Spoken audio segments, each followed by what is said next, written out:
Good morning વિદ્યાર્થી મિત્રો, કેમ છો? આશા રાખું છું આપ સૌ મજામાં હશો. આજે આપણે ધોરણ 12 ગુજરાતી માધ્યમ પાઠ નંબર 5 આન્ટ્સ વિશે આપણે અભ્યાસ કરીશું. મારું નામ રઈસ કાઝી. હવે આપણે જઈ રહ્યા છીએ ધોરણ 12 ગુજરાતી માધ્યમ પાઠ 5 રીડ 1 આન્ટ્સ વિશે. હાથમાં પેન અથવા પેન્સિલ રાખજો. જે શબ્દ આપને ખબર ન પડે એના વિશે અંડરલાઇન કરીને આપ લખી નાખજો. તો શરૂ કરીએ મિત્રો. The following behaviour. ફોલોવિંગ એટલે નીચે મુજબ, બિહેવિયર એટલે વર્તન. ઓ વોઝ નોટિસ. નોટિસ એટલે ધ્યાનમાં લેવું, કે નીચે મુજબના વર્તનને ધ્યાનમાં લેવામાં આવ્યું. કોના દ્વારા? બાય અ સાયન્ટિસ્ટ, એક વૈજ્ઞાનિક દ્વારા. Who was making. Was making ચાલુ ભૂતકાળ છે, કે જે કરી રહ્યા હતા a study of ants. Study એટલે અભ્યાસ, કે કીડીઓ ઉપર અભ્યાસ કરી રહ્યા હતા. A number of ants were down in a pit. A number of ants એટલે ઘણી બધી કીડીઓ. ડાઉન એટલે નીચે હતી, પીટ એટલે ખાડો, કે ખાડામાં નીચે હતી. Where they had kill some flies, કે જ્યાં તેઓએ અમુક માખીઓને મારી નાખી હતી. And other insects for food, અને બીજા જંતુઓ હતા જે ખોરાકની શોધમાં હતા. The ants began fetching. Fetching એટલે ખેંચીને લાવવું. The ants began fetching the small bits. Bits એટલે ટુકડા. Of these insects up to their ant hill. Ant hill એટલે કીડીઓની ટેકરી. હવે આ જે બધા જીવડાઓ છે, આ જે બધી માખીઓ છે, જે બધી મરી ગઈ હતી, આ બધાને એ લોકો ખેંચીને પોતાનું જે રહેઠાણ જે છે, એ લોકોની ટેકરીનું જે રહેઠાણ જે છે ત્યાં લઈને આવતી હતી. This was એરડસ. એરડસ એટલે મુશ્કેલ. Arduous work for them. આ તેઓ માટે એક મુશ્કેલ કાર્ય હતું. The sides of the pit were steep. જે ખાડો હતો એ ઊંડો હતો. And considering the size of the ants. Considering એટલે ધ્યાનમાં લેવું, સાઇઝ એટલે કદ, અને કીડીઓના કદને ધ્યાનમાં લઈએ. The loads they were carrying were very heavy. Loads એટલે વજન. જે વજન તેઓ ઉઠાવી રહી હતી તે ખૂબ જ વધારે હતું. ઇટ વોઝ તે હતું એઝ ઇફ જાણે કે a group of men were carrying a weight of 200 pounds each. એટલો વજન ઉપાડીને જઈ રહી હતી કે જાણે કોઈ માણસ હોય તો માણસ 200 પાઉન્ડનો વજન ઉપાડીને જતો હોય એટલું વજન એમના માથા પર હતો. And climbing cliff at the same time. Climbing એટલે ચડવું, ક્લિફ એટલે ખડક, અને એને પાછું વજન ઉપાડીને ખડક પર ચડવાનું. The ants immediately organise the work in this way. Immediately એટલે તાત્કાલિક, ઓર્ગેનાઇઝ એટલે આયોજન કરવું. કીડીઓ જે છે તાત્કાલિક આ રીતે કામનું આયોજન કરે છે. While some were carrying up the bits of insects. અમુક કીડીઓ જે છે એ બિટ્સ એટલે કે ઇન્સેક્ટના એટલે કે જંતુઓના જે ટુકડા છે એ લઈને જતી હોય. The others were in front and clear away any sand or small stone that obstructed the way. ત્યારે બીજી કીડીઓ આગળ હોય, ફ્રન્ટ એટલે આગળ, અને ક્લિયર એટલે દૂર કરે. એની સેન્ડ કોઈ રેતી હોય, ઓર સ્મોલ સ્ટોન કે નાનો અમથો પથ્થર હોય, ધેટ ઓબ્સ્ટ્રક્ટ ધ વે કે જે રસ્તામાં આવતો હોય. એટ સમ પોઈન્ટ્સ અમુક મુદ્દે, where it was difficult to get a foot hold. Foot hold એટલે પગ મૂકવાની જગ્યા. અમુક વાર તો પગ મૂકવાની જગ્યા પણ ન હોય. These other ants would position themselves in such a way that ants carrying the loads could easily climb over them. પરંતુ આ કીડીઓએ પોતાના માથા ઉપર એટલું વજન ઉપાડેલું હોય કે તે સરળતાથી એકદમ એ ખડક ઉપર ચડી જાય. Near the top of the pit. ખાડાની ઉપર. however there was a small part of the way which was completely smooth and steep. કે નીચે એક ભાગ જે હતો જે એકદમ સ્મૂથ એટલે કે સપાટ, અને સ્ટીપ એટલે ઢોળાવવાળો, કે એકદમ સપાટ હતો ને એકદમ ઢોળાવવાળો હતો. અહીંયા there were no foot holds. ત્યાં પગ મૂકવાની કોઈ જગ્યા ન હતી. ધ આન્ટ્સ કેમ અપ ટુ ધીસ પોઈન્ટ્સ. કીડીઓ આ જગ્યા ઉપર આવતી. એન્ડ અને ત્યાં ધેર પ્રોગ્રેસ સ્ટોપ, અને તેમની પ્રગતિ અટકી જતી. પ્રોગ્રેસ એટલે પ્રગતિ, સ્ટોપ એટલે અટકવું. ઇટ સીમ ધેટ એવું લાગતું after all they had been defeated. Defeated એટલે હાર માનવી. એવું લાગતું કે જાણે તેઓએ હાર માની લીધી છે. ઓફ ધી મેની આન્ટ્સ, ઘણી બધી કીડીઓ, which try to climb this part, કે જે આ પાર્ટ જે છે એ ચડવા માંગતી હતી. Only one reach the top, એમાંથી કોઈ એક કીડી ટોપ પર પહોંચે છે. This one was immediately met by a number of ants from the ant hill. આ કીડી જે છે એ ઘણી બધી બીજી કીડીઓને આન્ટ હિલ એટલે કે કીડીઓની ટેકરી પાસે મળે છે. To whom it convey a message, convey એટલે પહોંચાડવો, મેસેજ એટલે સંદેશ, અને ત્યાં એક સંદેશ પહોંચાડે છે. And now an amazing thing happen, amazing thing આશ્ચર્યજનક ઘટના, અને હવે એક આશ્ચર્યજનક ઘટના બને છે. The ants at the top began climbing down into the peak backward, backward એટલે પાછા ઉતરવું. કીડીઓ જે ટોપમાં ઉતરી હતી એ હવે પાછી ઉતરે છે. Each holding the tail, each એટલે દરેક, હોલ્ડિંગ એટલે પકડવું, ટેલ એટલે પૂંછડી, end of another ant in front, બધી કીડીઓએ બીજી કીડીની આગળથી પૂંછડી પકડેલી હોય છે. ઇન ધીસ વે, આ રીતે the ant chain, ant chain એટલે કીડીઓની હાર, વોઝ સૂન ફોર્મ, કે આવી રીતે કીડીઓની હાર બને છે. Which slowly drop down the steep aside, કે એકદમ એ નીચે આવી જાય છે. When it reach the ants waiting with their other loads, જ્યારે એની નીચે પહોંચે છે ત્યારે કીડી જે છે એ બીજા વજનની રાહ જોઈ રહી છે. They easily climb up the chain and came out of the top, એ આરામથી ઉપર ચડી જાય છે અને ફરી એક વખત ટોપ પર પહોંચી જાય છે. સચ બિહેવિયર, આવી રીતનું વર્તન. અલાવિંગ ધ અડપ્ટનેસ, એડપ્ટનેસ એટલે બુદ્ધિશાળી, ઓફ આન્ટ્સ, કે આવી પ્રકારનું જે બિહેવિયર જે છે, વર્તન જે છે એ કીડીની બુદ્ધિ બતાવે છે. Has been notice and studied by many, આના ઉપર ઘણાએ ધ્યાન આપ્યું છે અને ઘણાએ અભ્યાસ પણ કર્યો છે. Now science has discovered some things about ant life which seem to show that the intelligence of these tiny creatures is very close to human intelligence. વિજ્ઞાને તો ત્યાં સુધી શોધ્યું છે કે આવી નાની નાની જીવજંતુઓ કે એમના મગજ જે છે એમના મગજ માનવોના મગજ સાથે કમ્પેર કરે છે. Not all scientist concede to this view, concede એટલે સહમત થવું, બધા વૈજ્ઞાનિકો આ બાબતે સહમત નથી થયા. But you may look at some of this facts, પરંતુ તમે થોડીક હકીકતો જુઓ. From your own opinion, opinion એટલે અભિપ્રાય, તમે પોતપોતાના અભિપ્રાય ઉપરથી. ધીઝ આર આન્ટ્સ, આ એ કીડીઓ છે. ડુ ફાર્મિંગ, ફાર્મિંગ એટલે ખેતી કરવું, કે ખેતી કરે છે. યુ મે નો દેટ, તમે જાણતા હશો, that it was a big leap, leap એટલે પગલું, ફોર હ્યુમન પ્રોગ્રેસ, માનવની પ્રગતિ માટે. When man gave up being a full time hunter and took to farming, જ્યારે માણસ જે 24 કલાક શિકાર કરતો હતો એ શિકાર કરવાનું બંધ કર્યું અને ખેતી કરવા લાગ્યો. Seemingly the umbrella ants of South America have taken the same step in their small way. આવી જ રીતે અમેરિકામાં એટલે કે દક્ષિણ અમેરિકામાં આવેલી અમ્બ્રેલા કીડીઓ જે છે એને આ જ રીતનો રસ્તો અપનાવ્યો. They are called by that name, તેઓને એટલા માટે નામે ઉપાડવામાં આવ્યા because they are often seen carrying large pieces of leaf over their heads like umbrellas, કારણ કે હંમેશા તે પોતાના માથાની ઉપર મોટા મોટા છત્રી જેવા પાંદડાઓ ઉપાડીને જતી હોય છે.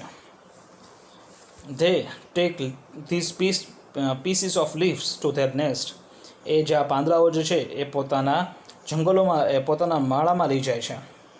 Where they chew them up nicely, જ્યાં તેઓને સારી રીતે ચાવે છે. આફ્ટરવર્ડ્સ, ત્યારબાદ they make beds of this chew up leaves, ત્યારબાદ આ ચાવી ગયેલા ચામડાના તે પથારી બનાવે છે. ઓન ધીસ બેડ્સ, અને ત્યાંની ઉપર ગ્રોવ્સ અ કાઇન્ડ ઓફ ફૂગ and which is food of ant, અને એ પથારી ઉપર એક ફૂગ જામે છે, અને ફૂગ જામે છે એ આ કીડીઓનો ખોરાક થાય છે.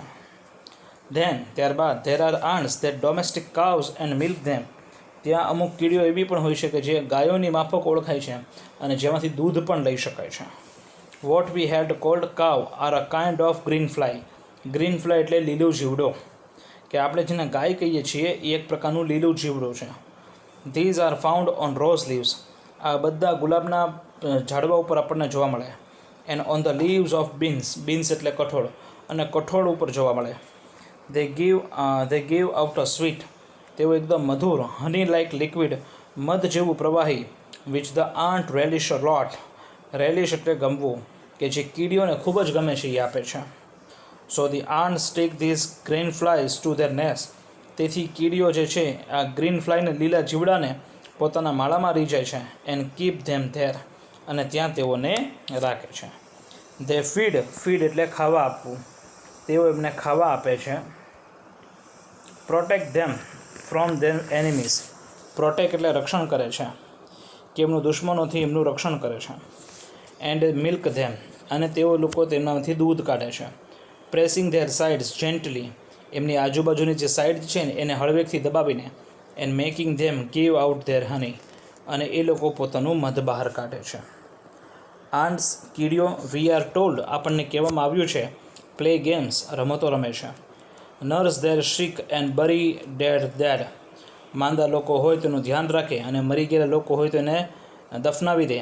They see that each one in the nest does its share of the work.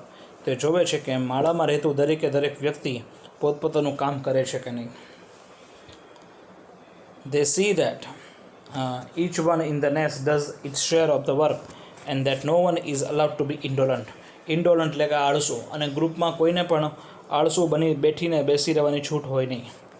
All this suggests that ants have a highly developed social sense. આ બધું બતાવે છે કે કીડીઓમાં એક ખૂબ જ ઊંચા પ્રકારે સોશિયલ સેન્સ છે. And perhaps some system of government, અને સરકારની અમુક બાબતો પણ તેમાં છે. There are ants that keep other ants as slave. બીજી ઘણી કીડીઓ છે કે જે બીજી કીડીઓને ગુલામ તરીકે રાખે છે. One such type is a powerful red ant. એવી જ એક કીડી છે કે જેનું નામ છે શક્તિશાળી લાલ કીડી, which is found in Europe, કે જે યુરોપમાં જોવા મળે. Their cells are taken a type of black ant, which is familiar in size. મોટાભાગે તેમની ગુલામો કોણ હોય? કાળી કીડીઓ, કે જે એમના કદમાં જ હોય. When the red ants want slave, જ્યારે લાલ કીડીઓનો ગુલામ જોવે, they ambush the nest of the black ant. ત્યારે તે લોકો કાળી કીડીઓના ઘરે જાય, એમના જે માળા હોય માળા વીખી નાખે. And abstract some of their eggs, અને એમના જે અમુક ઈંડાઓ છે એ ઈંડાઓ ચોરીને લેતા આવે. When these eggs hatch in a red ant nest. જ્યારે આ ઈંડાઓ જ્યારે આ ઈંડાઓ હવે રેડ આંટવાળા આ ઈંડાઓને પોતાની જગ્યામાં ઉછેરે છે. The black ant which come out for treated as slave. અને એમાંથી કાળા કલરની કીડીઓ બહાર આવે છે, અને જેવી બહાર આવે એ લોકોને ગુલામ તરીકે રાખવામાં આવે છે. ફ્રોમ ધેર બર્થ, તેમના જન્મથી જ they are taught to be obey. તેમને શીખવાડવામાં આવે છે કે તમારે આજ્ઞાનું પાલન કરવાનું છે. They are compelled to drudgery. They have to even to carry about their masters on their back. તેઓએ આખી જિંદગી ગુલામી જ કરવાની હોય છે. તેઓને પોતાની પીઠ ઉપર પોતાના માલિકોને બેસાડીને લઈ જવું પડે છે. હાવ સરપ્રાઇઝિંગલી હ્યુમન. માનવ માટે તો કેટલું આશ્ચર્યજનક કહેવાય. The most furious kind of ants are the driver ants of Africa. Furious એટલે ખતરનાક, ડેન્જર, કે સૌથી મોટામાં જો ખતરનાક કીડીયું હોય તો તે આફ્રિકામાં આવેલી ડ્રાઈવર કીડીયું છે. They have no fixed home. એ લોકોનું કોઈ ઘર નથી. But are always on the move. પરંતુ એ હંમેશા ચાલતી જ હોય. They are completely blind. તે આંધળી હોય. But they march in long lines. પરંતુ તે એક લાંબી લાઇનમાં ચાલતી હોય. Many millions along. ઘણા લાખો પહેલાં. And they devour any animal. એ કોઈ પણ પશુને ખાઈ જાય. Like tiger and elephant live fear of them.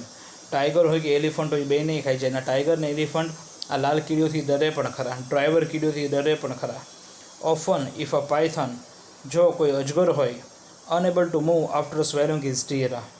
તો જો એને કોઈ આ ડ્રાઈવર કીડીને ખાઈ લીધી હોય તો એ પછી હલનચલન કરી શકે નહીં.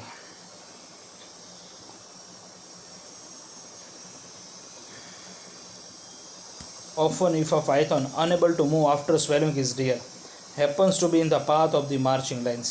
આવું બને છે. ક્યારે બને છે? કે જ્યારે લોકો રસ્તામાં જતા હોય ત્યારે. Then these creatures eat both the python and the animal in stomach. પછી આ જે કીડીઓ જે છે એ કીડીઓ અજગરને ખાઈ જાય અને બીજો કોઈ પશુ આવ્યો હોય એમના રસ્તા વચ્ચે તો એમને પણ ખાઈ જાય. The villagers of Africa tell stories about babies who have been eaten by ants. આફ્રિકાના ગામડાવાળાઓ તો એ વાર્તાઓ કહે છે કે નાનું જન્મેલું બાળક હોય, નાના જન્મેલા બાળકને પણ આ કીડીઓ ખાઈ જાય છે. And these stories may well be true, અને કહાનીઓ પણ સાચી છે. When an army of the driver ants enter house, જ્યારે કોઈ પણ ડ્રાઈવર આંટનું ટોળું કોઈ પણ ઘરમાં ઘૂસે, the people flee into the forest, તો લોકો જંગલમાં નાસી જાય. And stay there until the ants have pass, અને ત્યાં સુધી રહે જ્યાં સુધી કીડીઓ ઘરમાંથી વહી ન જાય. When the people come back, જ્યારે લોકો પાછા આવે, they find that every insect and spider in the house has been cleared away, ત્યારે એ જોવે કે ઘરમાં રહેલું નાનામાં નાનું જંતુ, જીવડું કે કરોળિયો બધા સાફ થઈ ગયા હોય.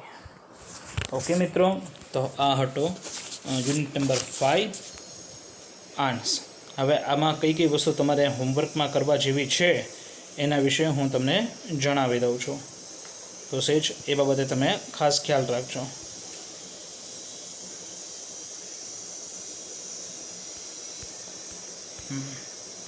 ઘણો સરસ મજાનો પાઠ હતો આ. કીડીઓ વિશે અલગ અલગ પ્રકારની આપણને માહિતી મળી, બરાબર. અને હવે આમાં કઈ કઈ એક્સરસાઇઝ જે ઇમ્પોર્ટન્ટ છે, જે કરવા જેવી છે, એ હું આપને કહું છું.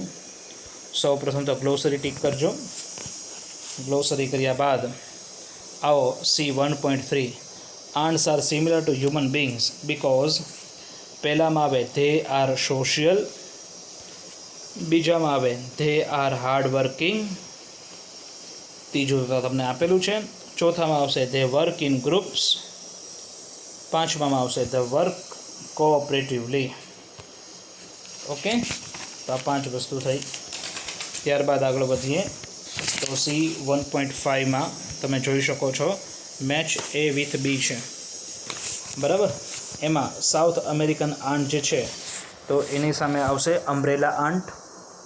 પછી કાવ આન્ટની સામે આવશે love to it honey like liquid. પછી રેડ આન્ટની સામે આવશે કિંગ આન્ટ. પછી બ્લેક આન્ટની સામે આવશે સ્લેવ આન્ટ. અને આફ્રિકન આન્ટની સામે આવશે ડ્રાઈવર આન્ટ. એટલે C1.5 પણ તમે ટીક કરજો. અને ત્યારબાદ C1.8 આન્સર ધીસ ક્વેશ્ચન્સ, આ પણ તમે ટીક કરજો. ઓકે મિત્રો, તો આજના વિડીયો પૂરતું એટલું. નેક્સ્ટ લેક્ચરમાં આપણે આગળ મળશું ત્યારે આની પોયમ જે છે નો મેન આર ફોરેન, એના વિશે અભ્યાસ કરીશું. ત્યાં સુધી stay home, stay safe, keep smiling and take care of yourself very well. Thank you.